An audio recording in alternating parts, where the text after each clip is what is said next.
Louis Fan Report.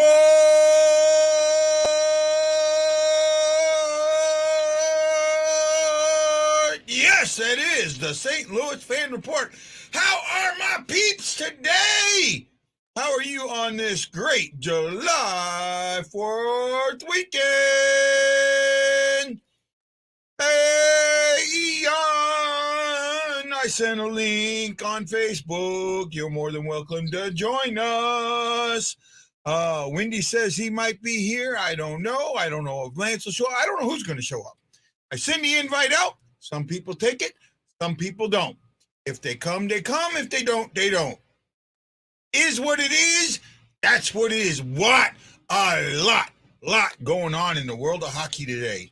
And there are some organizations that just don't freaking get it. Okay? I don't care what you got going on. I sent you a link, Wendy. I sent a link. Oh, my goodness. Here we go. Okay. Ian! How you doing, buddy? Good. How are you guys? How's everybody going? I am good. You were not happy with me yesterday, were you? Oh, I wasn't. I just didn't get a chance to it's hard to convey emotion through a computer screen. I'm not upset with you. Don't worry about it. Oh, no. You know what? That's fine. You have no. I mean, you're welcome to your opinion. Okay? I sent it, but I have sent it. I put it in, but I didn't hit the send button, so it's there, Wendy. No, you're welcome to your opinion. For me, I took the Cam Talbot's wife's tweet to have a lot more weight to it because of what she said and how she said it and when she said it. Yeah, right. I gotta disagree. I mean, I know, but I disagree. I mean, it's one of those things where, Bill Guerin, I didn't really get to convey this, but he's kind of changed the culture and how it's operated. The old Wild, when Parise and Suter, what would have happened was Parise and Suter probably would have whined about it. You know what I mean? But there's no room for that now. That just does not happen. Now, maybe they had a talk or something. I could see that. But I think if Tim Talbot's really that unhappy, then he's either going to get moved in a couple of weeks here or he would have moved already. You know what I mean? I could see him getting moved in 5 days. I just don't put it. I mean, I'm not going to put it out of the realm of possibility, but it just seems so unlikely to me. I don't think there's any really, really high goalie prospects, but I'll tell you something that happened today that I think is going to affect the draft a lot is what happened in Russia. Yeah, Russia. Yeah. I've been on shift, so you guys tell me. Okay, so one of the a goalie prospect in Russia, I forget what team he's from. He was going to Philly. Philly has been arrested and detained in Russia because they're saying that him signing his NHL contract is him avoiding military service. Okay. Blaming draft dodging. So right, yeah, well, more or less, but right now, any player that is in Russia may have trouble getting back. Mm-hmm. Well, right? And that's going to be an issue. And I know one of the big ones, the only one for St. Louis that's in Russia right now is Klim Kostin. Did Tarasenko not go back? No, he did not. Okay. Well, Kaprizov did go back, so that's right. Well, Ovechkin went back in. He's playing for a professional soccer team. Now, guys, is that going to be an issue for players just signing the deals, or because I don't know? We'll see. I think it's the young. You know what? Player. We don't know yet.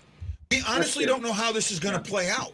What it will affect is Russian players being drafted this year. Oh yeah, absolutely. In fact, I'd say any Russian that was in the top 50 dropped 10 spots or more. Because you just don't know. Well, because you don't, and you want to get these guys. Maybe you want to put them into, your system or get them into something. But if they're going to go to military service, that's scary, man. Yeah, I don't know. It's right? might be tougher to take that flyer with you. Don't want, I don't know. That's really interesting. I did not know that. It's something. I mean, it's a diplomatic move. Be honest, it's a diplomatic move.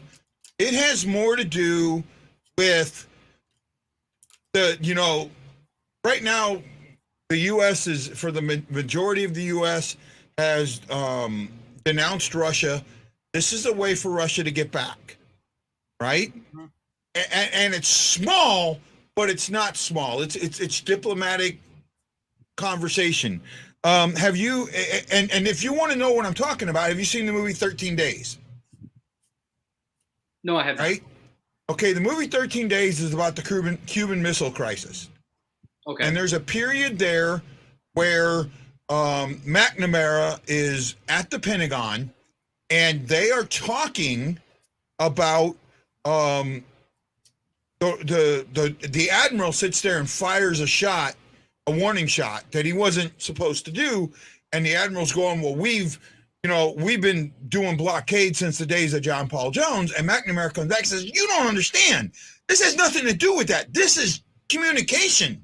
Everything, this is Kennedy talking to Khrushchev and Khrushchev talking to Kennedy. Everything that you do is part of that conversation. And that's what I think that this is. This is part of that diplomatic conversation. And now maybe I'm nuts, but that's what I think. Nobody crickets. Well, I mean, that's definitely interesting. We'll have to see how this goes because, I mean, obviously, world issues are probably more important than hockey, but we'll see how. They are, but they aren't, right? That there are a lot of different things. I'm answering a question to I'm trying to figure that out. About mandatory year of service with the military. Russia apparently does have that. Yeah, they do, and I don't know how long it is, and there's ways around it. 1 year. 1 year, right? Yeah. A lot of them when they're 17, 18, the hockey players play for the Red Army team. They play for Avangard, because I think that's where the main military main military areas are. Yeah. So I do know that they do have something like that. Yeah. It's called conscription. Wow, I can't talk for shit today. And I see it, but it just goes there. There's a lot that happened today, and it's hard to pick out which news goes above what news. I mean, and you want to talk about it, we've talked about Minnesota having their issues and being a messed up organization. You want to talk about a messed up organization? You got to look at the Sharks right now. Yeah. How do you fire your coach, your assistant coaches, all your assistant coaches 5 days before the draft? The thing is, I think they did it because they still don't have a GM, and their two GM candidates, and Wade Whitney and I can't remember the other one, probably said, I'm going to fire this coaching staff anyways. And they're their top two candidates. They probably went that route. Yeah, but what if you don't sign one of those guys? What if neither one of those guys agrees to your contract? Right? You're putting the cart before the horse. You're putting the cart before the horse. Can we put a pin in this for just a second? I just want to add something real quick that I've been wanting to. I wanted to say early when I got on here.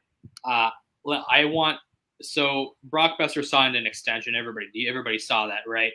UFA, 3 years brings him to UFA. I'm just saying, I'm pretty excited about that. Maybe come back home. Come home to Minnesota. Anybody? I don't think he's leaving Vancouver. Who is this? I missed you. Brock Besser. Yeah, no, I don't think Besser's leaving Vancouver either. Who is it in Tampa? They, guys got a no movement clause, and they said, hey, who do you want to be traded to? That's Ryan McDonough. Yeah. Yeah. So that's well, I mean, they're in cap jail. They have to get rid of a big contract. And that's the contract they would rather move out so they can keep Andre Palat. Yeah, I mean, I guess that's what it is. And it just, you hate to see that, but that's what's going. Then you have Vancouver. Boy, Vancouver, man, talk about let's hire the worst coaches in the world. I don't understand. To go with one of the best coaches in the world. How, why do people keep hiring Tortorella either? I just don't get it. I don't know. It's just these coach hires. I don't know. Yeah, I got to tell you, I'm really disappointed in the recycled coaching. I agree. There's no new. It's just one of the issues that I have. Well, and we talked a little bit about this yesterday. What are you sending me, Wendy? It's probably something I don't want to look at. No, it involves Vancouver. Okay. Oh yeah, I seen that. I seen that. I seen no that. one is as bad as Mr. So first of all, they take Coalition and put him. Is that how you say it? Coalition? No, that's way off. Oh. Colleton. Say again. Colleton, but Chicago fans call him a clown. Okay. Colleton, and you put him as the head coach of your minor league team after he just destroyed Chicago, right? I mean, he was horrible there. And then you hire the only coach in modern history that has taken a Stanley Cup winner, a Stanley Cup championship team, and coached him in the last place. It's just, I don't know. Right? Maybe that's Mike Yeo, you think about this. Mike Yeo had the St. Louis Blues in last place when he was fired. The season that they win the cup. Well, here's the deal, guys. I mean, maybe that's part of their plan, eh? Go for Bedard. Is that what you want, Wendy? I would love Bedard in a Hawks jersey. I don't think Vancouver's going to be anywhere. Yeah, I don't think Vancouver. I think Vancouver's going to contend for a playoff spot. Yeah, I do too. Agree. Because I don't think that they're in teams out of the Central only in the playoffs next year. Well, and the thing, I think what Vancouver really needs is a top 4 or 2 defenseman. And I mean, I know the market is a little bit shorter this year for defensemen, but I think if they get maybe one, I really could see them contending for a playoff spot. I was actually higher on them last year, and they kind of disappointed me just a little bit this year. Yeah. But well, now they have Bruce Bergeron, who seems to know what he's wanting to get out of this team. So yeah, he's a very good regular season coach. Yeah, but his assistant coaches are a mess. I mean, I don't think he relies on his assistant coaches all that much. So I don't think Mike Yeo is going to be much of a in a way of using him in a way to screw up a team, because Mike Yeo does that. Redbeard brings up, and wow, I can't believe an Avalanche fan actually brings up a good point that I want to talk about. Last 3 Cup winners all had coaches that got promoted from the AHL or a non-recycled coach. That's not completely true, because Berube was a recycled coach. Okay. Well, I think he coached Bednar. I know for sure. Who are the other? Again? He's talking about Bednar for sure. Who are the other 2 he's trying? Bednar, John Cooper. And Berube. But Berube, I don't know. I don't know if you can consider him a recycled coach or not. I wouldn't consider him a recycled coach, because no one had him on a coaching basically target list to hire him. I don't think he was a recycled coach. He was a coach who was just trying to find his way into the game as a head coach early in his career. Then he went to the AHL and then became in St. Louis. Okay, I can see it both ways. I could see it both ways, but he was a head coach in the NHL before. But not for a long time. Not for a long tenure. It had been a few years. Yeah, no, it was not. That Redbeard, that was not his first coaching gig. He coached Philadelphia. He was an assistant at Philadelphia. Then he coached them for 3 years, I think it was. 3 or 4 years, and then he got fired. He got hired in St. Louis, went and coached the Wolves for a couple of years, and then when Hitchcock left, he was an assistant under Yeo. Guys, lots of crazy stuff coming up. 6 days away from the draft. Yeah. There's people talking about maybe falling down from 1. You guys buy into any of that? What's up? Montreal dropping from 1? No, I don't buy that. I don't think they will do it, because they're hosting the draft in Yeah. Their fans will That's be too big of livid. that was like, for them, that was probably the worst time to win the lottery. Yeah, well, I mean, Shane Wright's a very good player. I think. Yeah. Is he the consensus one, guys? Do you think that they're going to No, go crazy with he's Slafkovsky? not anymore. I think He's they're going not. to go He crazy with slipped, yeah.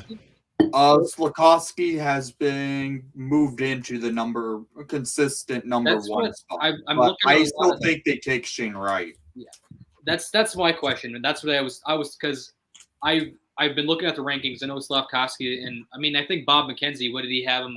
Or was it Bob McKenzie? It might have been somebody Bob else. McKenzie had Slafkovsky number 1. And then Wright 4. Somebody had Wright at 4 behind Cooley. I think that was European Central Scouting. Yeah, that might have been European, but just lots of interesting stuff going on, and we'll see what happens. But I'm pretty pumped up. I'm curious to see what the Wild will do with their newly acquired 19th overall pick. Maybe they use that to move up. We'll see. Do they have 2 picks now? Yeah, they do. 19 and 24. Oh, yeah. Well, 19 and 24 might get you the number 10. 12, 10, something like that. 10, 12. Yeah, I wouldn't think much higher than that. I could see them moving up if they really want somebody. I probably think they'd make their selection. I'm just saying this year's draft kind of reminds me of going into 2017's draft. We're going to see a lot of movement in the hours before the draft, and I could see a team like Chicago move like 2 of their second-round picks to get into the first round. Well, don't they have a first-round pick? No, they don't. No, I thought they had one from another. No, because Minnesota decided to choke against you guys. Oh, just for you, Wendy. Just for you. Well, Minnesota didn't choke against us. We know that. Well, so you had your pick is Columbus's pick this year, correct? Is that at number 6? Yeah, is that Columbus's pick, or yeah. is that from you? Sorry, that's our pick. Yeah. Well, this is it's going to be really interesting because there's lots of prospects that I like. I don't know who I really like. Miroshnichenko's upside, the Russian, but now with that Russian stuff going on, I don't know. We'll see how it goes. Well, I still expect some Russians to be getting drafted pretty quick. You expect them to, or don't expect them to? I could still see it happening pretty quick in the draft. There's going to be GMs. I could see them being steals now.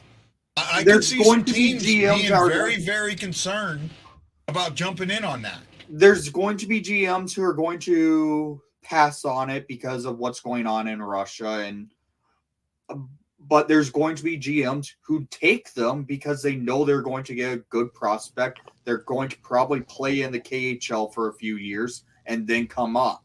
After. Oh, you don't know that. You don't know if they're going to play in the KHL or if they're going to get sent to the front lines. Right? That's the thing. If they're forcing military service, there's a chance that these guys end up on the front lines. Right? But to me now, are you going to – but let's go back a few years, right? Kasparov. I can't say anything right today. Kaprizov, is that what you're saying? Kaprizov, right? Yeah. Let's put Kaprizov in this situation, right? Here's Kaprizov. He was what? What did you guys get him at? Like number 4? Fifth round. I think it was 138. I could be wrong. I might be a little earlier. Oh, I thought he was a first-round pick. No, he wasn't. 5th round. Okay. One of the best. Let's just take for example, we'll say Fedorov is a top 5 pick. Are you going to take that chance? Are you going to waste a top 5 pick on a guy that could likely never play for you? That's going to get conscripted, could end up on the front lines. I mean, there's a lot of political nonsense going on that, to me, guys like that are going to drop into the 3rd and 4th round where it's not a gamble to get them. They're going to become steals, but you still don't know. And I hate to say this, but Russia has been known to do this with people of standing. They did it with their cosmonaut, the first guy to ever go to the, into space. They sent him away to get killed. Well, right? And the thing with Kaprizov, why he was drafted so late, isn't necessarily because he was playing in Siberia, and the Wild got stranded there, I believe, for an extra night, and they just happened to scout him there. and he was actually supposed to go undrafted, and they just took a flyer on him in the fifth round. So I think Fedorov is definitely a better comparable, but it's going to be up to whatever the scouts think. Do they think that they're going to be able to come over and sign him? It's just we'll see. It depends on how much risk people are willing to take. The teams you'll see taking the Russians are the teams who are in long rebuilds, probably like the Hawks, probably like the Coyotes. Teams who are in long rebuilds that are going to be willing to wait on a prospect. Wait for that higher upside player. I think I agree. That's where you could see something like this happen. I'm pretty high on Miroshnichenko. I know he just went through chemotherapy, I believe, and he's recovering now. But he was a top 5 pick before that. Is that year of development going to mess him up too much? Who knows? He's Russian now as well. We'll see how it goes. But I really like that. It's gonna be interesting. It really is. For the Blues, the Torpedo, Alexei Torpachenko had surgery, but they made him do it here, right? They kept him in the U.S. and he's going to be out till December, but they've kept him here. I mean, with Costin trying to get his visa stuff worked out, you don't know if we're going to get Costin back. Are you with us, Lance, or you hiding on me? No, I'm with you. Okay, what do you got for us today, Mr. Lance? Not much, really. Just listening to you guys. Well, then you must be really bored because I ain't that exciting. What there was something. What was it today? So I am not sold on Montgomery in Boston.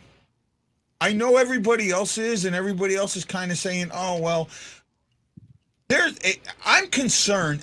My concern is for Montgomery himself, right? Now that he's a head coach, an assistant doesn't matter. Your assistant has a pass, okay, no big deal. It really isn't, unless it's a pass, something major.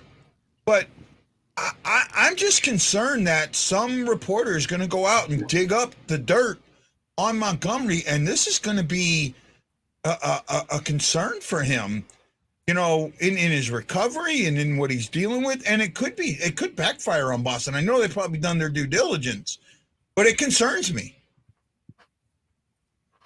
Yeah, I could see that. Anybody? I mean, am I off base here? I mean, I don't know. I feel like if they hired him, then they are pretty confident, and there's no skeletons in the closet. I think that's the thing. There is a skeleton in the closet. We just don't know how deep. I think with Boston, I think they did something. They probably would, if there's something that does occur with Montgomery, I think they will be willing to work and get something dealt. Basically, give him the accommodations that he needs. Yeah. And Wendy and Ian, I don't know if you watched the show last night. My thoughts on the whole thing are this: like Wendy said, they wouldn't have got to this point with Montgomery if they hadn't vetted him, number one. Mm-hmm. Number two, as I stated last night, I happen to know that he talked to the owner and the GM at Dallas when it happened and fully gave his, told everybody what happened, how it happened. He apologized to the team. He apologized to the person it supposedly happened to. That person, I don't know if they have a NDA and a gag order and they've come to some kind of settlement. But that first person so far has refused to come back and go after him. Might a reporter try to do it? Yeah, I think the way people are today, somebody's always looking for the scoop and trying to get that story. But I honestly think that if there was something more to it than what I just said, and they think this is going to be an issue, number one, some reporter in Boston would have done some digging up a week ago when we all knew that they were thinking about doing this. And I don't see anything happening, Guy, but can I say 100% it won't? No, I can't say that. Yeah. No, and look, I don't. I'm just concerned for Montgomery. I know what recovery is. I know how tough recovery is, and then you add media to it, right? And not only that,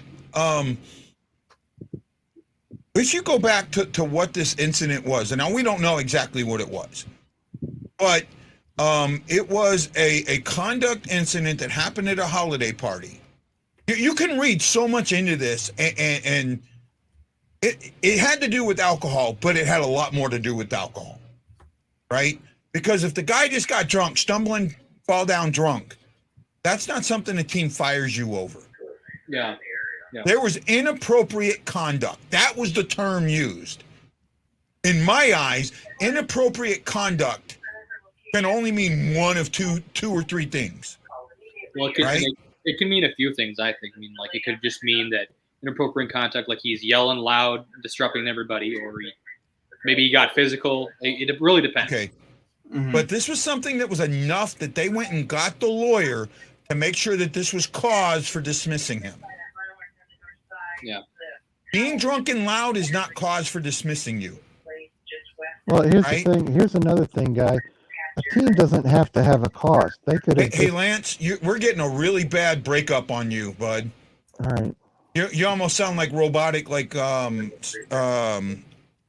Shaggy did yesterday. Okay. So you might want to drop out and try. Yeah, sorry about that, Lance. I just feel like I want him to succeed. I just feel like there's something lurking under the surface. There's a jaws lurking under the surface, ready to come up and bite. And with what's going on with Canada, Canada hockey right now, this might not be the right time.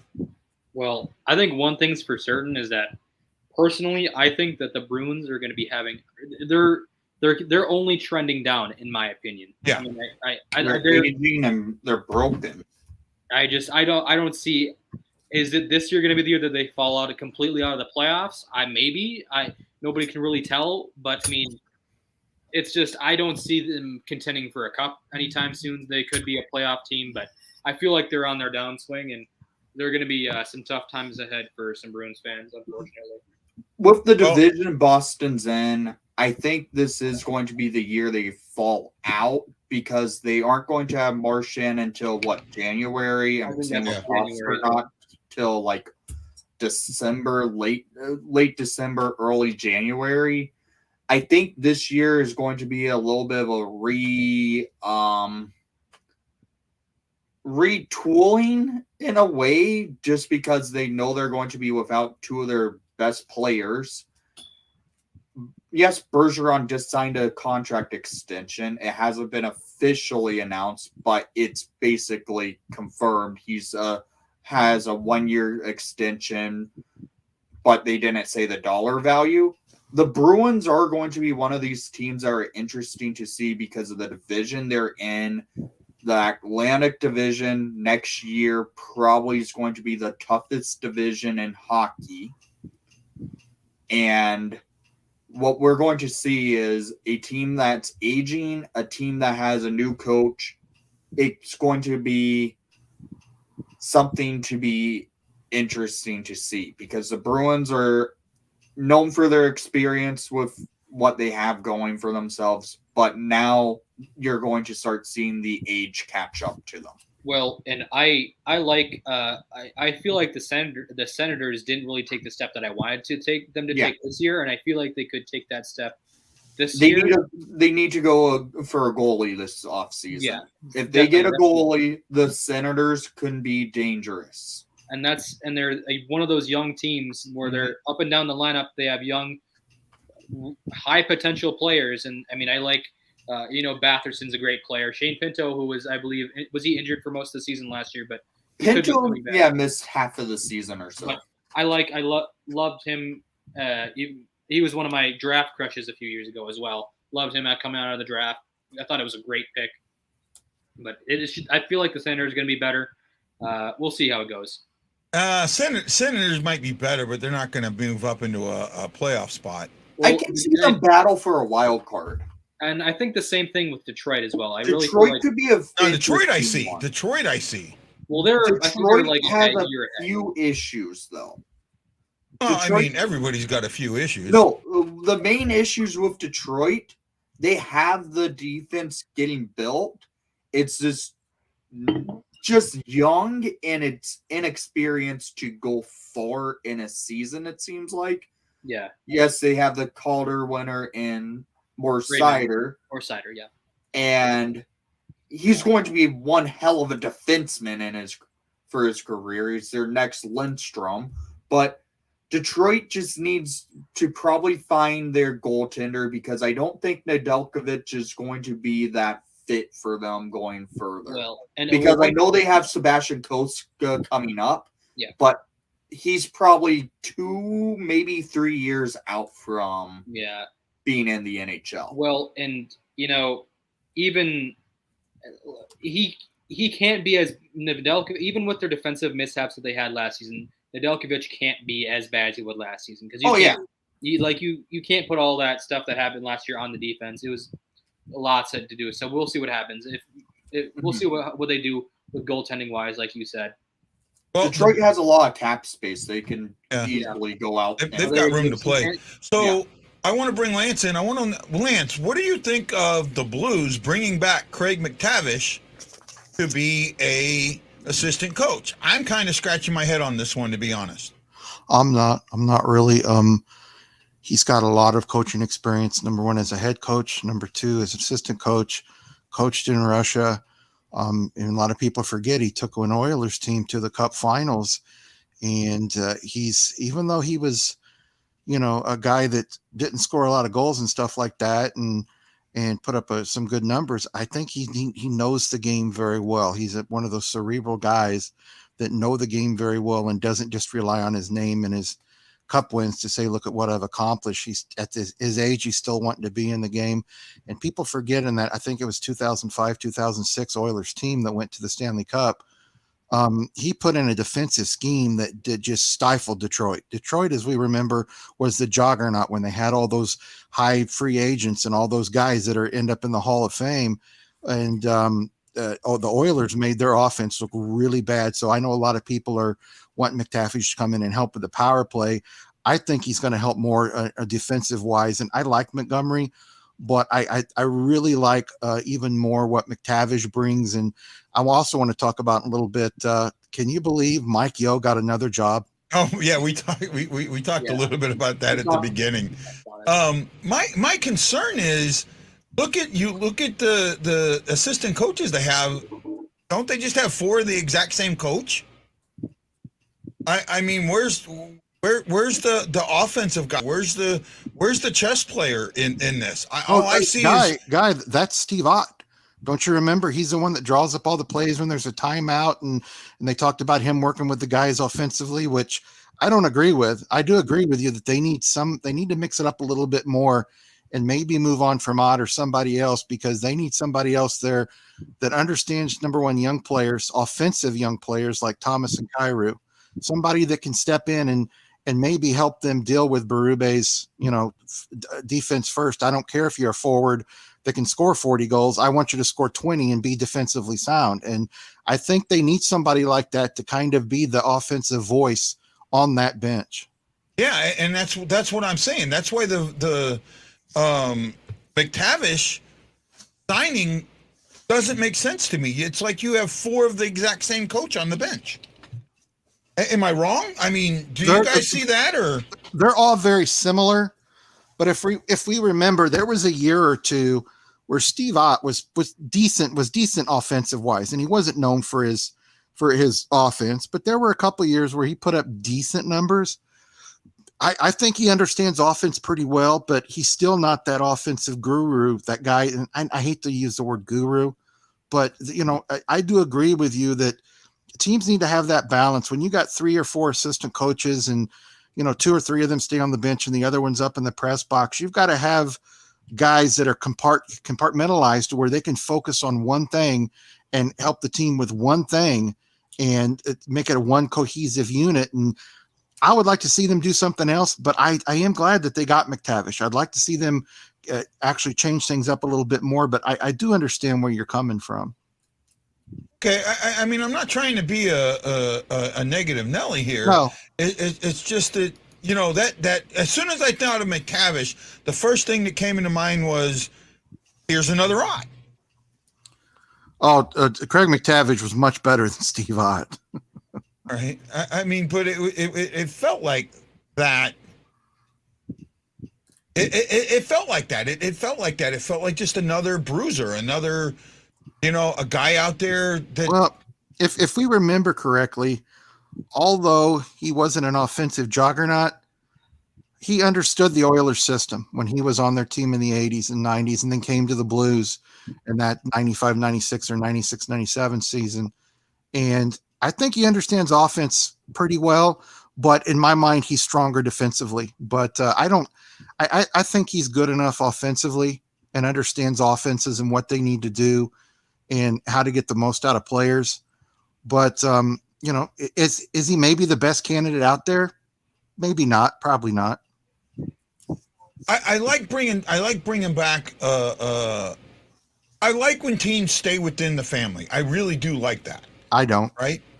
I know you don't. We've talked about that before. I don't think, because here's what happens.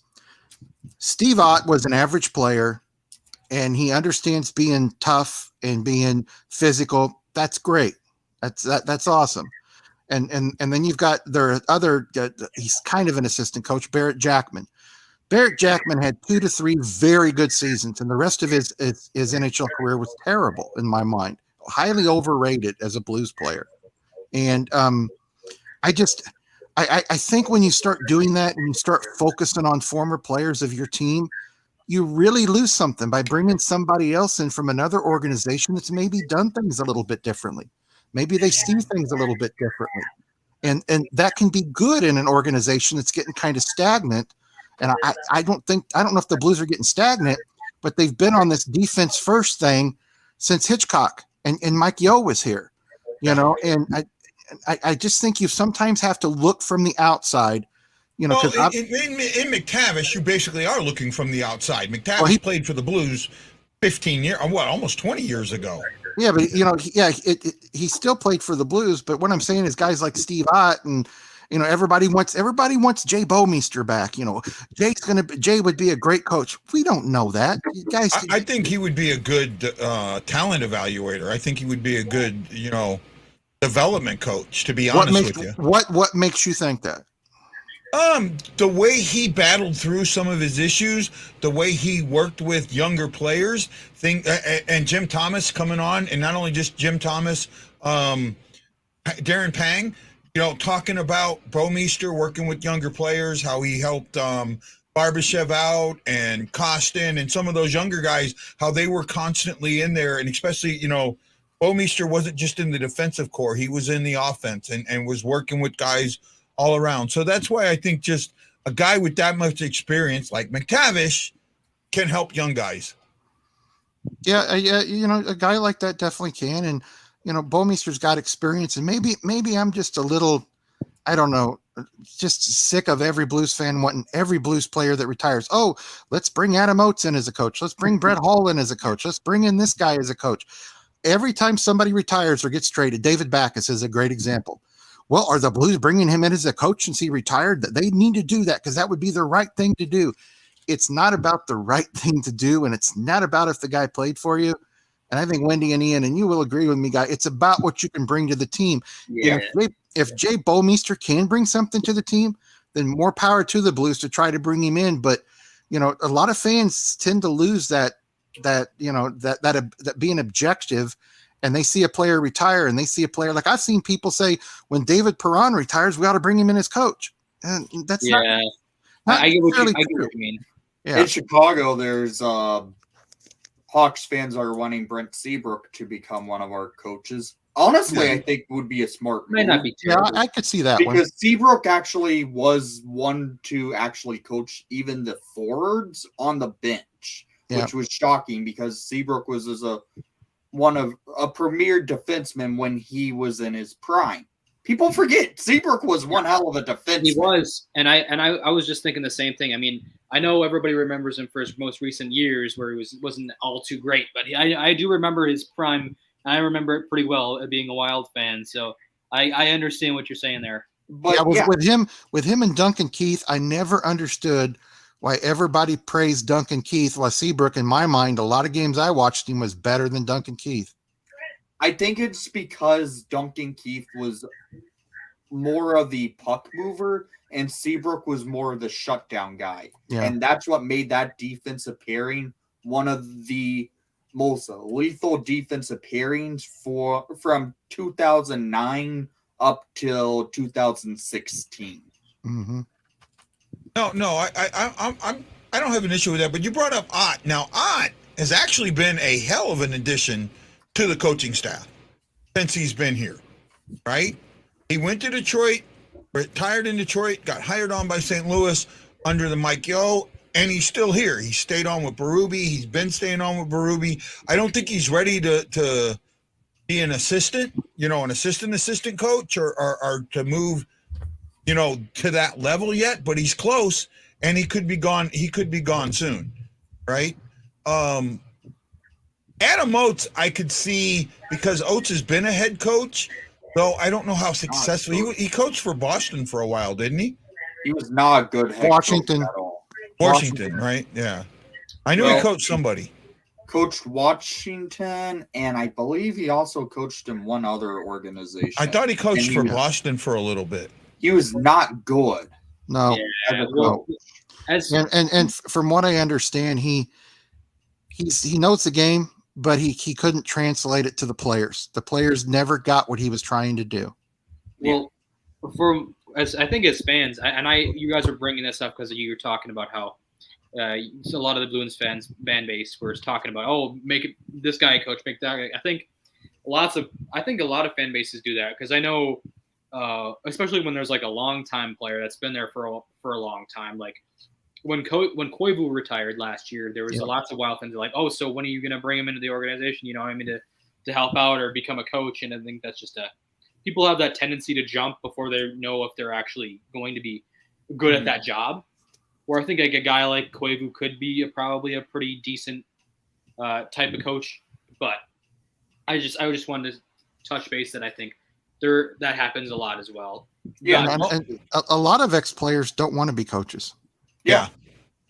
They'd rather be they want to be developmental guys like Jamie Rivers, right? They want to be those developmental guys. They want to coach skills, things like that. They want to help the younger players. And the best players always want to be GMs, right? Yep.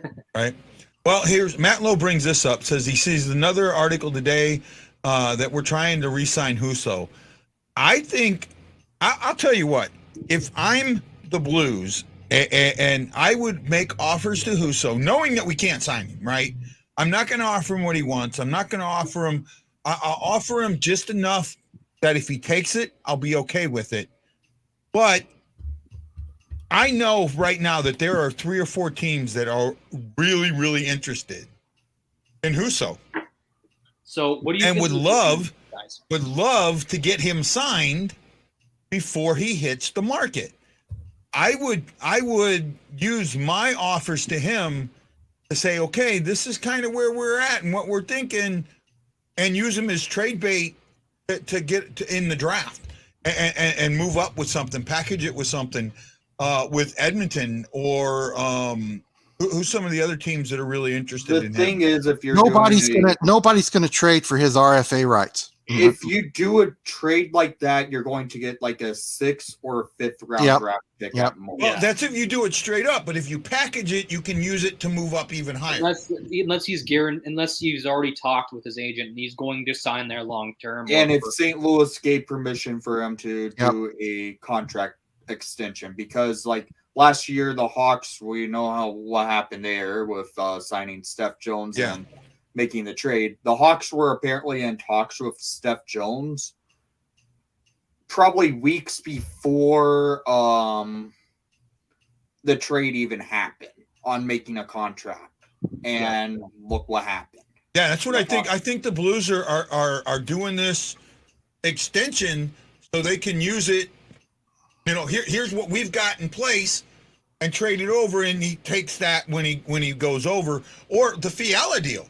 I guarantee you that Fiala deal, he had permission to talk to the Kings. Oh yeah, yeah, he did. Well, right? I knew this was going to eventually come up, so I've been preparing for this, right? But the long story short was last year when we bought out Parisian Suter, we bought ourselves another year of Fiala because last summer we were trying to extend him. He wanted to get his payday. We weren't going to pay him that much money. So he has this great season. Everybody knows that we're not going to be able to re-sign him with just the cap money does not work. He wanted that. That's how much money he wanted. I believe we have I think he made his contract 7.9. or 7.8 something. Yeah. We have about 6.8 million in cap space. 7.85. Yeah, we have about 6.8 million in cap space right now, so the money just doesn't work. And I think short term LA wins this deal 100%.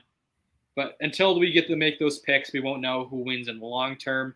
I'm just glad we were able to get what we did for Fiala because everybody knows what situation we were in cap wise. So I feel like being able to get a first round and a second round caliber asset back is pretty good. I mean, now you know why I have such an issue with those buyouts, right? No, I don't. Well, here you go. You do the buy. I'm telling you, you're telling me you couldn't have traded both of those players for a 6th-round pick or a couple of 7th-round picks or anything like that. You could not have traded them. I disagree with that. Now with this flat cap, 100%. With how bad their contracts were, no one would touch those. Even if Minnesota ate 50% of the contract. And guys, everybody's saying that it's the Parisian Suitor buyout's fault that we can't sign Fiala. Make no mistake, we were able to hold on to Fiala for an extra year because we made we did those buyouts. If we didn't buy him out last season, Fiala would have been traded last year because we just don't have the money. You guys probably got more value for Fiala this year if you didn't do the buyout last year. You basically got 2 number 1 picks for him. Yeah, well, and I love Brock Faber. He's a Minnesota kid. He's voted best defensive player in the NCAA last year. He's great. He's a right shot defenseman. We have a lot of defensive prospects, but we're shorter on the right side than we are the left side. So I mean, it's a great fit. And then we get a 19th overall pick that we can either take or we can maybe use to move up. Or it's just that's about as good as we can get. I mean, I don't know if we got one more prospect, that probably would have been better. But I mean, that's about as good as we were going to get. I'm glad we got something. Yeah, I think it's a great move for both teams. I really do, because like you said, you weren't signing him. He was not signing any 1-year deal or any deal with you guys. He wasn't. No. And I think if we took into arbitration, I think it would have been 6 something. So even then, it just does not work. And then he would just walk next year anyway. So I mean, like I said, I'm glad we got something. Hey, I'm just saying this. I'm shocked the announcement hasn't happened out of Edmonton yet, because I was expecting today we would have heard an announcement on 2 players. On who? Duncan Keith and Mike Smith. Yeah. Because on what, them getting traded, or? Ken Holland gave them a deadline to July 1st to announce retirement. Oh, they weren't announcing retirement on July 1st because of the roster bonuses. If either one of them had roster bonuses, they weren't announcing retirement on July 1st. I don't think Dunks had any roster bonuses for his final 2 years, honest. No, he didn't. He didn't have any roster bonuses. Yeah, so I think what could have been, they gave those 2 players a deadline, and I think what happened, I don't think we'll be seeing them retire this year. I think we'll be seeing them in the NHL next year. Yeah, but they may not be with the Oilers. No, they won't be remaining with the Oilers with his no movement clause. Yeah, Mike Smith thinks he can play another year or 2. Mm-hmm. Well, who's got the no movement? Smith or Duncan Keith? Duncan Keith. Yeah, but he's waived it once, so they can probably get him to waive it again. The thing was, his main thing, if he wanted to get traded, it will have to be a team in the Pacific West. And he went to Edmonton. It was close enough to Vancouver to accept the deal. Yeah. Well, I think so you still have Calgary. You have. I don't think Calgary works. Might be too far away. Too far out. Calgary. You have Colorado. You have Seattle. You have Vancouver. Colorado doesn't work. No, they're more. He wanted to be in pretty much the Pacific Northwest of Canada. Seattle. Yeah. Well, in my opinion, I mean, and that could be. I feel like this year we could see more goalie movement in the market than any other year. Could be. Now, I'm starting to debate: is it really worth it for us to re-sign Fleury? I mean, how much do you think Husso is going to look for in free agency? $4 million? Well, I know Husso's going to be close to 5. I'd say Husso's going to be. He's going to get overpaid. I don't know. I'd say he's going to get closer to 6. I think that he's going to get off for 6. There's going to be a bidding war on him. I was told about Edmonton 5.5 to Edmonton will 6 go up to because 5, but they would like for him to take 4.5 for 4 to 6 years. Yeah, this is just. If you want him for 6 years, he's not taking 4.5. Yeah, Well, I feel said like 4 to this year is 6. So interesting goalie market wise, and I actually wanted to talk about maybe a few of these free agents and where you guys think they're going to end up. I think that'd be pretty fun. Okay. Some reckless speculation kind of stuff. Yeah, go ahead. So we'll do. I'll pick out 5 here. Okay. The first Okay. one we should do. Everybody's one of the biggest ones. Evgeny Malkin. Where do you guys think he signs? I have it. Go, Wendy. Washington. Oh, the chaos. I have that weird feeling in my gut. He signs with the Washington Capitals. I'm seeing. I think he's. I think he's going to New York State of Mind. I think Islanders or Rangers. I think that's now. You got to look. See, this is the one thing that I think everybody doesn't understand yet, and it's going. We're going to see it very quickly. What these guys think they're worth, and what they're going to get are two different things. Right? We talked about this yesterday. This year's cap was supposed to be $86.5 million. It's 82.5. The money that they thought was going to be there isn't.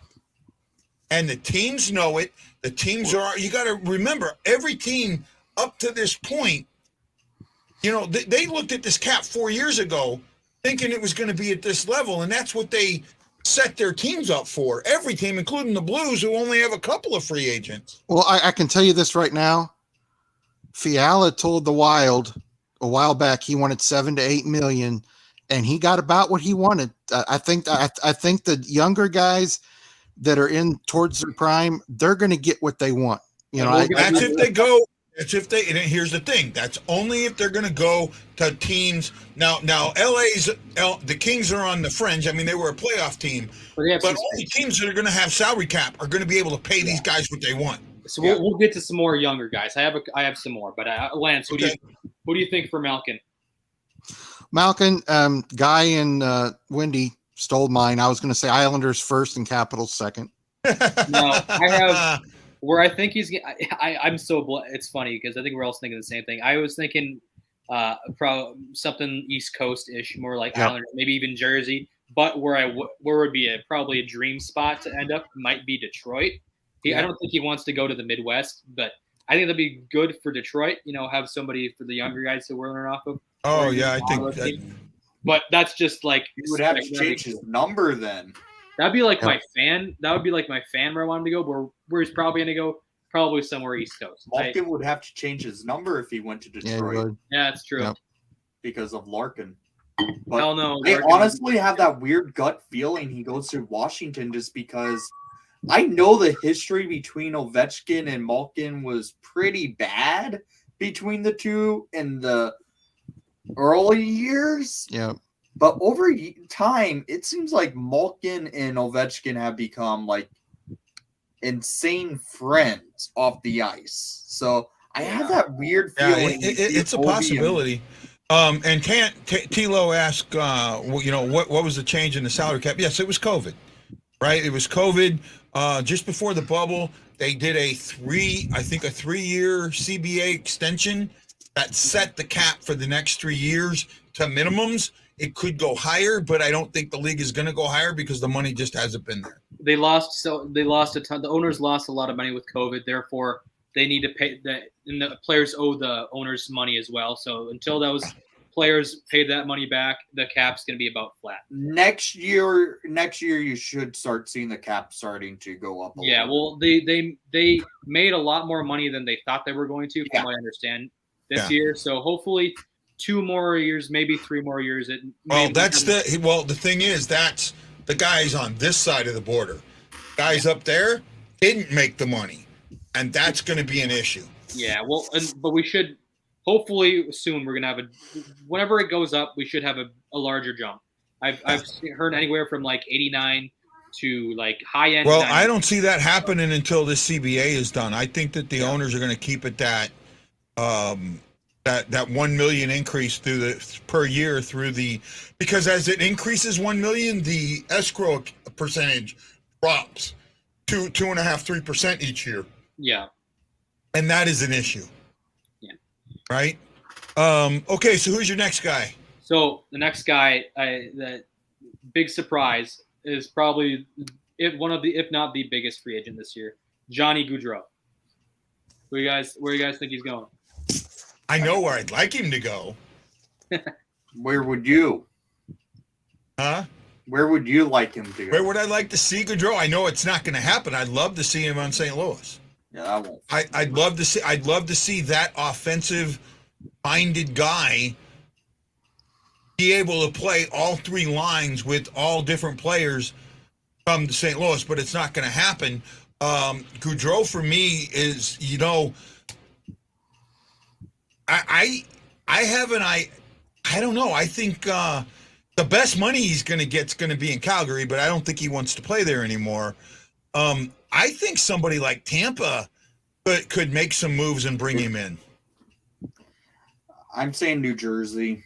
He needs to be on a skilled team. He can't go to a team. I don't think he's going to go to another rebuild. If he goes to a team, he's going to a team that's in the playoffs or just missed the playoffs, or was a second round team. I don't see him going to a rebuild again. Well, New Jersey's tough because I could see when he's coming from. Because I think I'm not saying it's because it's his hometown and everything. I'm just saying I think New Jersey is going to be very active, and I just see them going after a player like Goudreau because I think he'll fit into the system with Hischier and Hughes, and I think they could have a good bounce back season next year. I agree, and I think everybody. It's pretty widely that their defense underperformed last year. Guys like Dougie Hamilton. I think that Dougie is probably going to have one of the larger bounce back years. So I could see them getting. If the Devils get off to a rough start, they're going to be the first team to fire a head coach next year.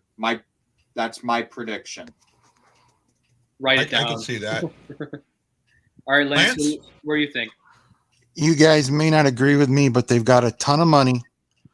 They're going to make some more changes. That would be Seattle. Seattle needs somebody. I don't think he's going to another rebuild. I'm going to tell you something. Seattle's not as far off as people think they are. Trust me. Their GM, their front office, high quality people. Yeah, they want to build things. I could see Seattle in the playoffs in 2 years, and I could see them being a good playoff team in 2 years. The second team, I would say New Jersey, because like Guy said, not Guy, but like Wendy said, they're going to make some moves. And I think we've known this since January, February, that come this time of the year, New Jersey was definitely going to make some moves. Yeah. Well, they cleaned a lot of money off their salary cap. Yeah. Yeah. Subban's not going to be back, so they have open cap space of that. So the Devils are in a good position for free agency, but for Seattle, I think they are going to make a big trade, and I have a weird feeling it's going to involve DeBrincat. Could be. 4th overall pick to Chicago for Alex DeBrincat and more. I could see it happening. Well, yeah, I don't know, guys. I was leaning New Jersey as well, but we'll see. There's a lot of players really like these sunny areas. You could. I don't know. I with the Kings acquiring Fiala, I think it's less likely. I was thinking maybe that you could go to a place with the low taxes, with the low tax rate, like a California team. But I mean, the Sharks are kind of cap strapped right now. You could see the Ducks. I think the Ducks actually have some cap space. I think dark horse, a California team, but I think I'm going to go safe. The Ducks are close to a playoff spot too, in my eyes, and especially with having some of the young guys they got down there, I could see that. Okay, who's next? We're going to go with defenseman. We're going to go John Klingberg. Ooh. Right shot, D-man, 29 years old. Where do you think he goes? more offensive minded. What's his AAV? His last AEV was, let me find it. I think it was like 4, wasn't he? 4.25. It was over 5. What was it? His cap hit was 4.25. 4.25. You know what? He's one of those that I was looking at. He was one of those defensemen that I was looking at that I thought was a better than Letty type defenseman that you could get for cheaper. Letty was a $5.5 million guy. That's, to me, that's a covet one. That's one of the guys. Klingberg is one of the guys that I was coveting when I was looking at free agent defensemen. If You the guys Blues had cannot one afford spot, Not one least spot for where him. they needed to come in, that was it, and that was where I could use I could see using the Letty money. Yeah, I've got a great place for him, and that would be the Islanders. They need somebody on that second pairing because they've got a great first pairing, but they really need somebody on that second pairing, and I haven't looked at their cap space recently, but I think he would fit in well with the Islanders. I'm going with Ottawa. That's not a bad spot either. Ottawa might win despite their owner. I think the reason why I will go with Ottawa is because they need that defenseman to pair with Thomas Chabot, and Klingberg with Chabot just seems like a perfect match. Well, And you also think the Chabot's cap going to go? space- You think Chabot's going to go to Ottawa? He's already there. He's already there. I thought he was free agent this year. I think you're thinking of Chychrun. No, I thought Chabot was a free agent this year. I don't No, think no, so. I think he's only like 24. He would be an RFA anyway. Yeah. I believe he has an Who extension. is it that went to Florida? That's who I'm thinking of. Chariot, Sherratt. Gotcha. right? Him. Okay. That's who I was thinking. As a Well- free agent, right?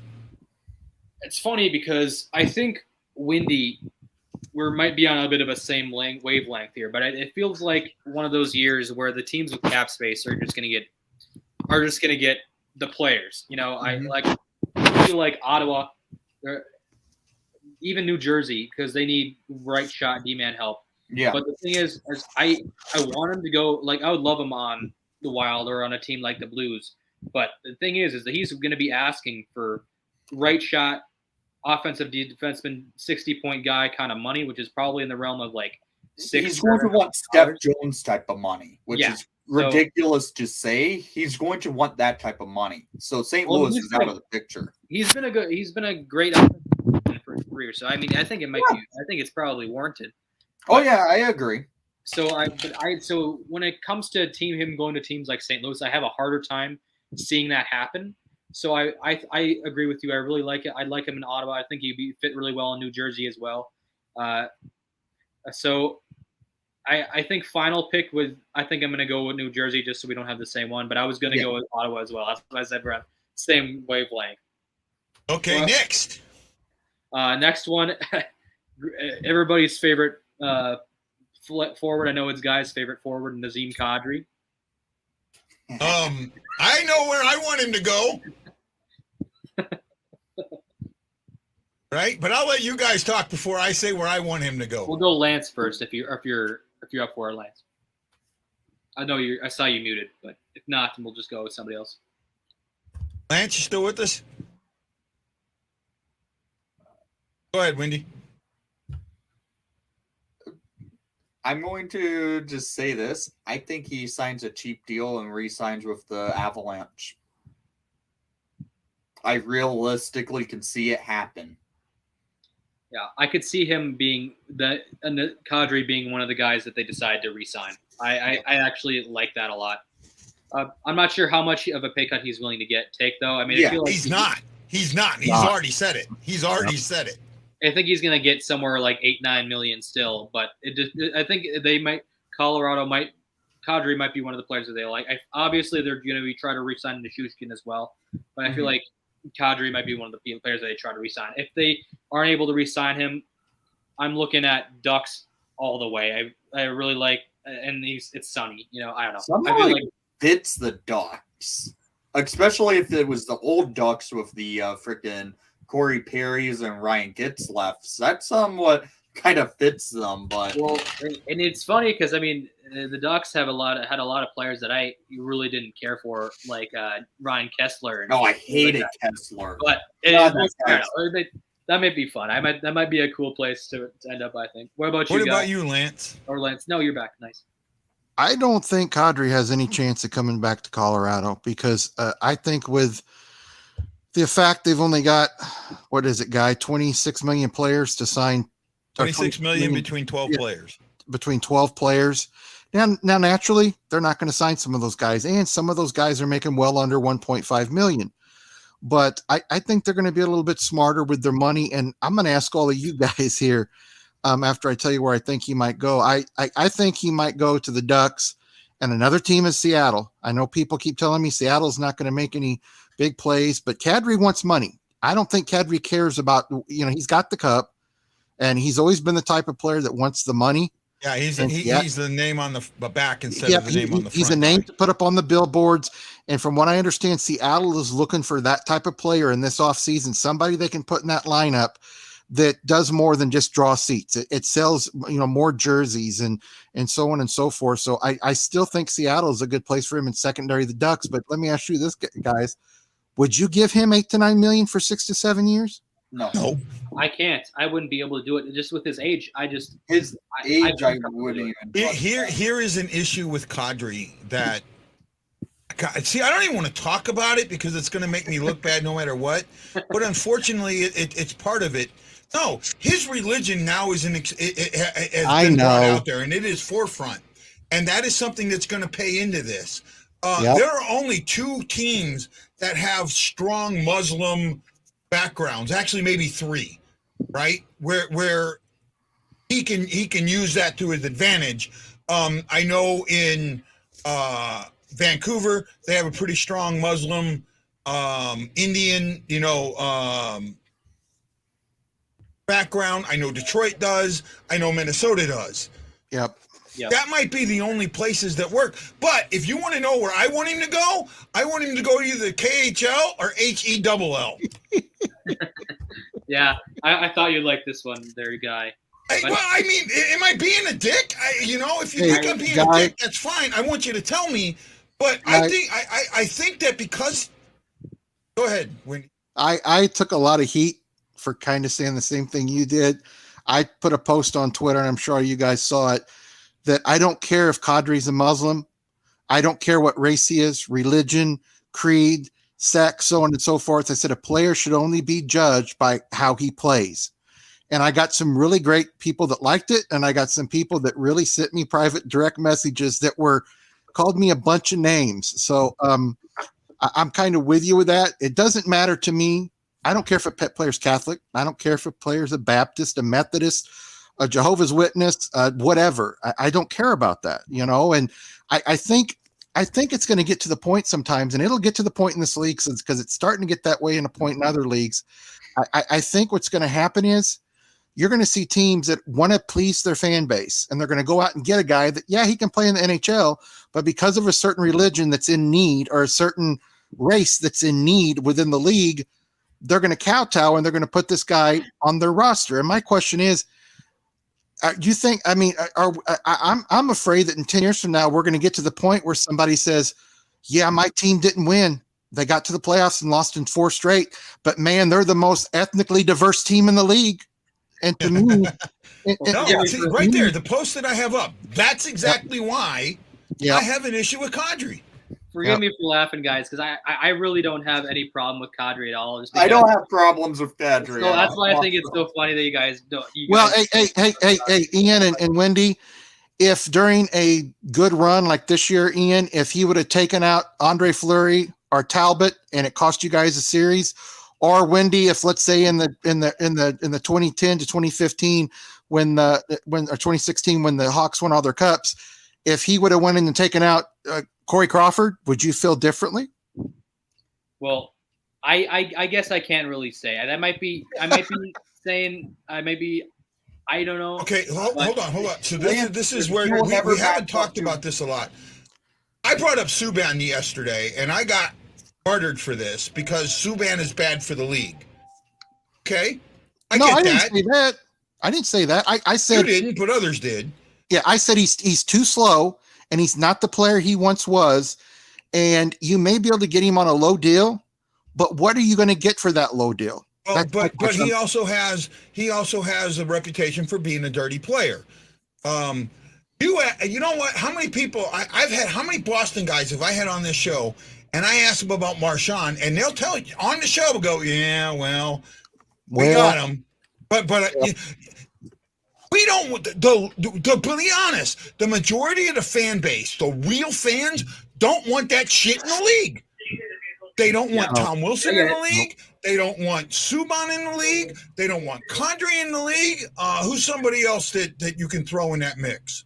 Well, Marchand play anymore. A lot of people think Ryan Reeves is dirty, and when Ryan Reeves was here with the Blues, I got Blues fans that hated me. He took out a Sharks player behind the net. I can't remember who it was. Oh, I remember that. Yeah. I told people that night on my podcast. I said that was a terrible play. He needs to be suspended, and people just tore me up. Ryan Reeves isn't to a Tom Wilson status or a Kadri status in my mind. But, really, there's not a lot of room for guys like that anymore. And I like to think I'm pretty unbiased. Even if if I can, I'm usually pretty good at looking at something and saying, yeah, that wasn't good. Like Matt Cook, okay? Everybody, notorious bad guy, okay? He played for the Wild. I didn't like him either. Everybody, Colorado fans remember when he took, I think it was Stastny. He needed and took out Stastny for the series, or for I think it was Game 5 or 6 or something like of that sort. But Colorado fans haven't let that go now for a while now. They're probably a little happier now that they won the Cup, but that was a big thing for forever. And everybody can see that. I don't like Matt Cook on my team, and everybody can see that. But I mean, for me right now, there's only one player on my shit list. And that's Trent Frederick from Boston because of that cross check on Kaprizov that knocked him out for that game. Pissed me off royally. That's it. That's it for now. For me, there's going to only be one player I would view as the most dirty player in NHL history because that guy can rot in hell if all I care about. I hate him with a passion now. It was Rafi flippin' Torres. Yep. Mr. Head-hunting piece of shit himself. Yep. Who was the guy that hit the black player in the head with this? I mean, a stick to the head, and actually got arrested after the game. Is that Bertuzzi? Do you guys remember what I'm talking about? Bertuzzi You might remember this. I know what you're talking about. I know what you're talking about. Yeah. It was a Bruin player, was it not? I don't think so. I'm pretty sure it was. I thought it was against It was Vancouver versus Boston. I think it was. I know what you're talking about. Got like a 30 or 40 game suspension. Yeah, that's the biggest one I've seen. I can picture it in my head, but I can't see it. I can't remember who it was. I know what you're talking about. I'm blanking on it. It bugged me. Hold on, I'm looking. Okay. Marty McSorley. Is that who it is? Yeah, Marty McSorley. McSorley, yeah. Yep. Yeah, wasn't he on the Kings then? Right? He was on the Kings. It's Bruins, I believe. Yeah. But Bruins against the Canucks. Like you guys are saying. Okay. Well, I mean, this issue's always been in the league. The goon, that type of player's always been in the league, and there's a difference between a good hit and a bad hit, right? And Colorado fans will slam on Barbashev's, and him breaking and I can't remember who it was, sternum, but that was a good hit. It was a shoulder to shoulder hit. Barbashev even changes his body position to hit him. It was a legitimate hit. But the hit on Bennington, I'm sorry, and I still hear, it was Rosen that hurt Bennington. No, it wasn't. Rosen didn't fall on Bennington's leg. Kadri did. And it's Kadri's history, and it's the fact that they were told before the game, Do not run into the goalies. They were warned before. They were warned in game 2. They were warned in game 3. Yes, Richard, you did. I have to get you in contact with Bob Morton. You just beat me out, bud. Just beat me out. But hey, even if you beat me, even if I'd have won, you'd have gotten it anyways. So yes, Richard did win. He had a total of 330 points to my 301. Lance was third with 213. Wendy pulled up did a really, really great job, was 22nd out of 24.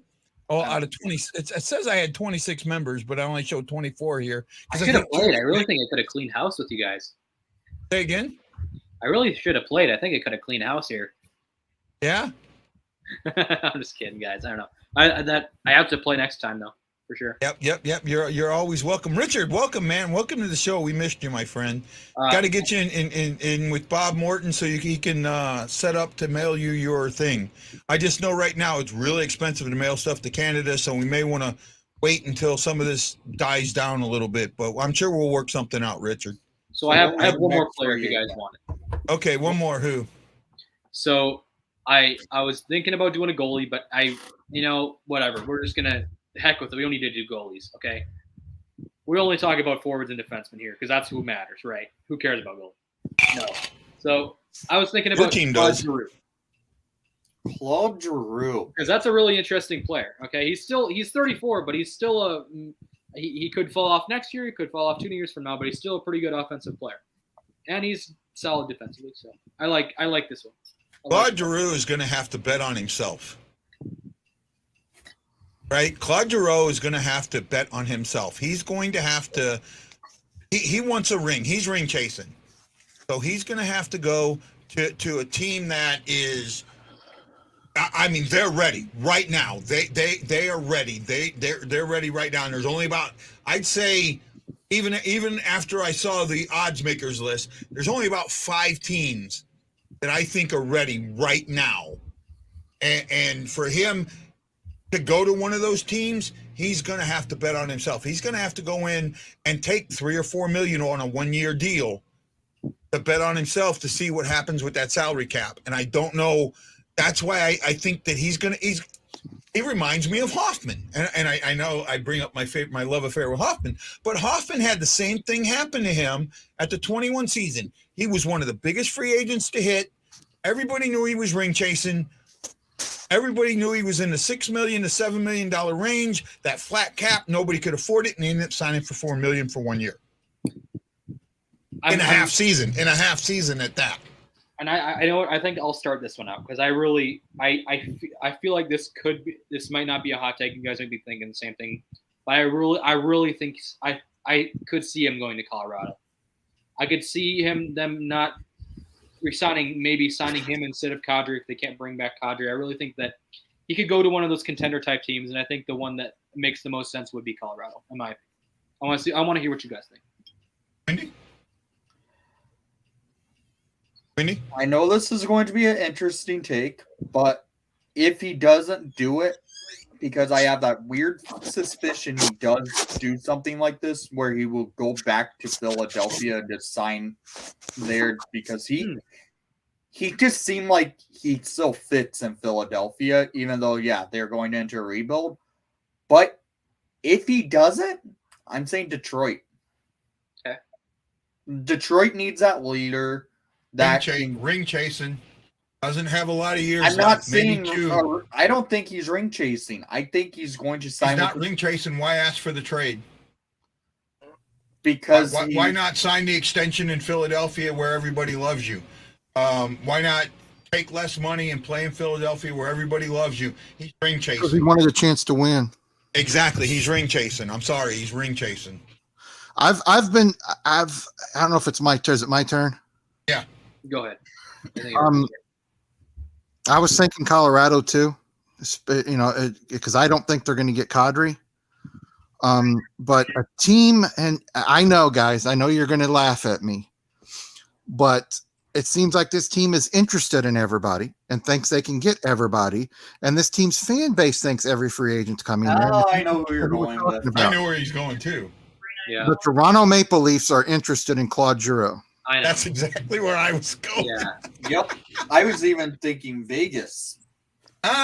Vegas is too cash strapped. Vegas isn't going to be able to bring anybody in. Vegas can't even To be field a honest, team Vegas right now. somehow pulls their shit all the time. They trade away players to just sign a top free agent. Yeah. They're what's going so to funny do about it again. Toronto is that like and their fan base too is that like every Toronto fan that I'm not saying that hopefully this isn't to me, but like they all think that every single player wants to go to Toronto. Yeah. Like a lot of the time that's not the case.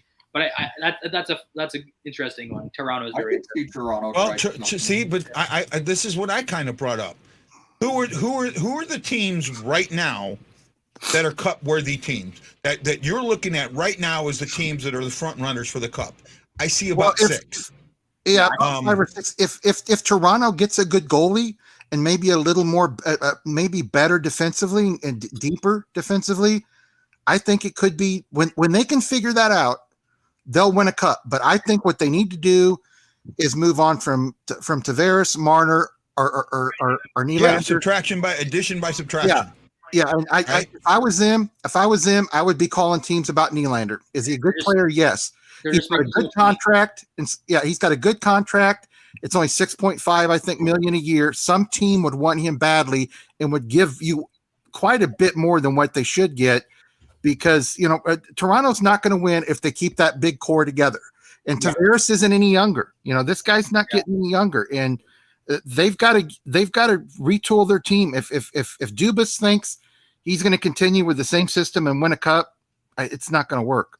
If this is the thing, I'm shocked Dubas didn't even get fired after this season, just because he seems to be on the hot seat. Same with Brandon Shanahan, and same with Sheldon Keefe. All 3 of the guys are on the hot seat. If something fails next year, they're gone, and that core could be blown up. Well, Toronto, one more first round exit, then something's going to happen. They're going to fire first. They're going to fire a coach. They're going to move a player. I think I know Tavares is still a very good player, but that contract is an albatross in my opinion. That was a stupid signing. Yeah, Here's what I thought. They should never have given him that contract in the first place. He should not be even wearing their C. He's not their captain. The player who should be wearing the captaincy on their team is Morgan Riley. The dude's been with the team through the dark days. And I don't even think Riley should have the C. Yeah, he should. He's been drafted by him. He's been there for a while. And to me, if somebody comes to me and says, I want Morgan Riley, that's one of the few players on that team I'd say no to. Yeah. Okay, but I think Matthews is the future of that team. I think Matthews is where you put your C. I really do. I think that Matthews is going to be there for a very, very long time. Matthews is captain worthy. No, I don't think he is either. I don't think Morgan Riley's that guy in the locker room. When he says something, people pay attention. When they're on the ice and he's telling other players what to do, they pay attention. Matthews, they pay attention to him, but maybe you all agree with me. Maybe when Matthews is 30, he's got a little older, been around a little bit longer, then he might be a good candidate for the C. He's only 25, right? Yeah, it's so I think funny. he's 25 or 26. Yeah. Matthews reminds me a whole lot of Patrick Kane and just leadership quality. It took Kane until just a few years ago to be a full-time A in Chicago. He never wore a letter until 2018 in Chicago. Yeah. Matthews reminds me a hell of a lot of Patrick Kane when it comes to a captain. Do you know what I think the landing spot for Claude Giroux is? And I think that if he's really ring chasing, I think the landing spot is where he's at right now, Florida. Yeah, I could see it. Yeah. Right. They have the cap space to re-sign him. Well, you got Tampa Bay that's probably going to take a step back. They're in cap hell. Carolina is very, very good, but I don't know if Carolina would have enough money. I don't know if he fits into Carolina. Actually, Toronto he fits into. but I don't see it. You have St. Louis. He doesn't fit into St. Louis. No. Colorado, maybe he fits in there. And, who else is cup worthy other than those, 5 teams that I just mentioned? I really like Arizona for the Cup next year, so I could see them. Arizona, you know what? Arizona, I think Arizona is going to surprise some people next year. We're all laughing about this 5,000-seat stadium, but I'll tell you what. Those guys have been playing in front of empty seats for a long time, and now all of a sudden they're going to play in full arenas with fans right on top of them. It's going to make them feel like they were in college or in the minors or in the juniors. I think that team is going to get a boost from having a sellout crowd, even if it is only 5,000, but it's going to give them a boost, and I think it's going to help them out. I really do. I think that this is a better thing for Chicago than they think it is. Well, there's only one way to go up for the Coyotes. I mean, they can't do much worse than they have before. The Coyotes' problem is attendance, but they've also got a problem with keeping players, number one, and a history of bringing in players when they're past their prime. Jeremy Roenick and people like Phil Kessel. They tend to think they can have 2 veterans and 17, 18 young guys, and that just doesn't work. But I do agree with you guys. It's got to be refreshing for them to sit there and think, man, we may actually play in front of a full house. It's got to be something refreshing to them. I mean, I think it's going to help. Well, they've been jumping on the ice going, why is it so echoey in here? So this should be better. There's a team that I'm going to say is going to take a step back. It's going to be the Hurricanes. Here's why. They're losing 5. They're going to lose at least 6 players. They have 19 million, but they need to resign what? How many? Yep. One of their 3 players. From what it sounds like, they don't even want to qualify Ethan Bear. Yeah, 1, 2, 3, 4, 5. Ethan 6, Bear, 7, a good young defenseman, could be unqualified when he's an RFA. Wow, that means anybody can sign him. Yeah, and that means they would get nothing for him. Chicago, you know what? I think they should. One of those teams that would be going after Ethan Bear. You know what? If you think that he is not going to sign with you, offer him because he's not arbitration eligible, is he? He is. Okay. That's why they don't want to qualify him. I think his qualifier is 10% higher than what he's getting paid now. I'm taking a look what his qualifier offer would be. Was you said 9% higher? Huh? Let's see. He was making 720,000. Yeah. His qualifying offer would be $1 million. Apparently, there's rumor they do not want to qualify him at all. Wow. I mean, I'd qualify him just to get somebody to offer him because then you get at least a pick out of it. Yeah. If there's a team out there that could be one to watch out for to sign Ethan Bear, it's Chicago. Yeah. Because I can he's a see young that. defenseman. He kind of fits the system the Hawks are going into. I think the Hawks might be one of those teams that go after Ethan Bear if he's unqualified. I'd say go after him if he is qualified at a mill.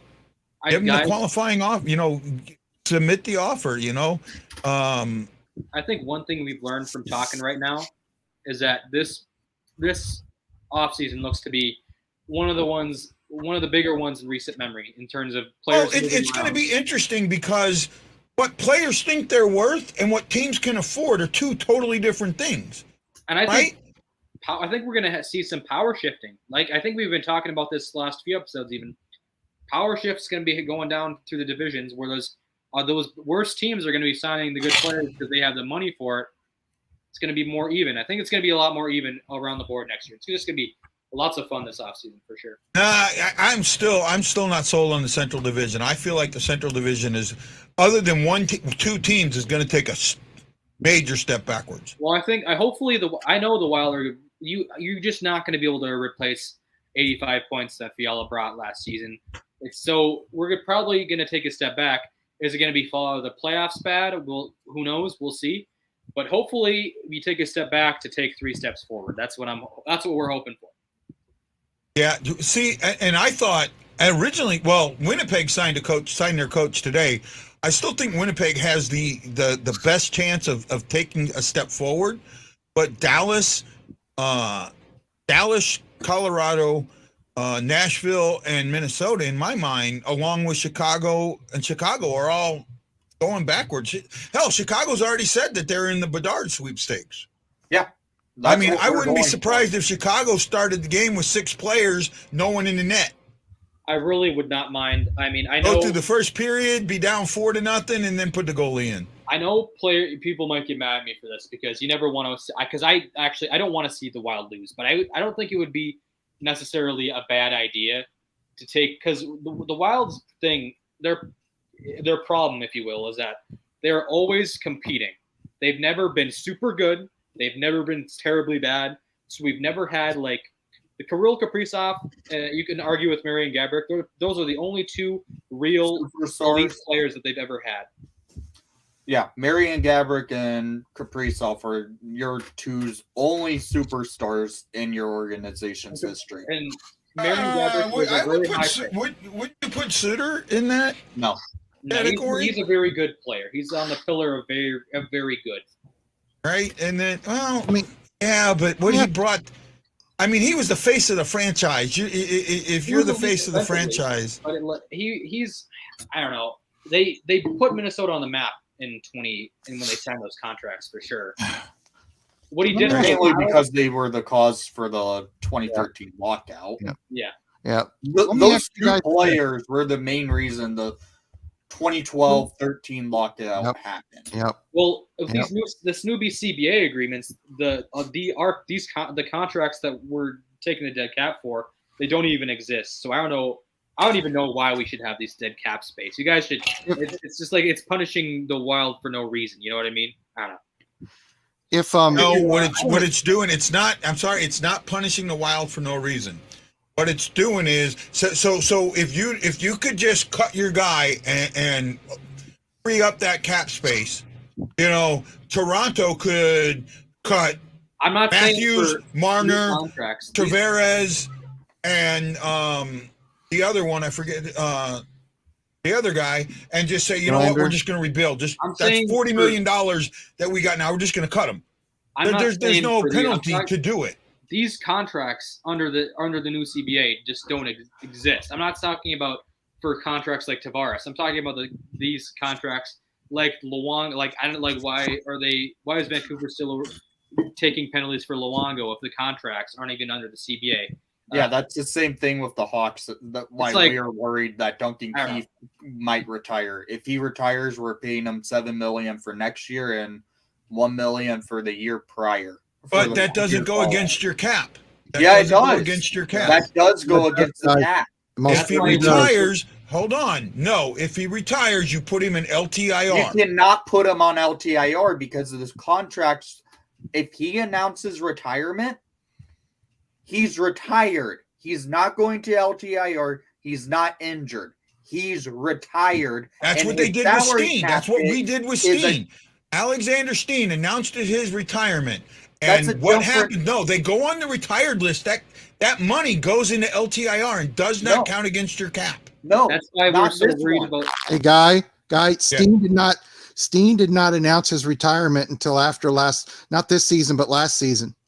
He waited a year. He was on LTIR for a year and then announced his retirement. No, he announced it before they put him on LTIR. We knew he announced his retirement. No, you can go look. He announced his retirement at the beginning of the 2021 season.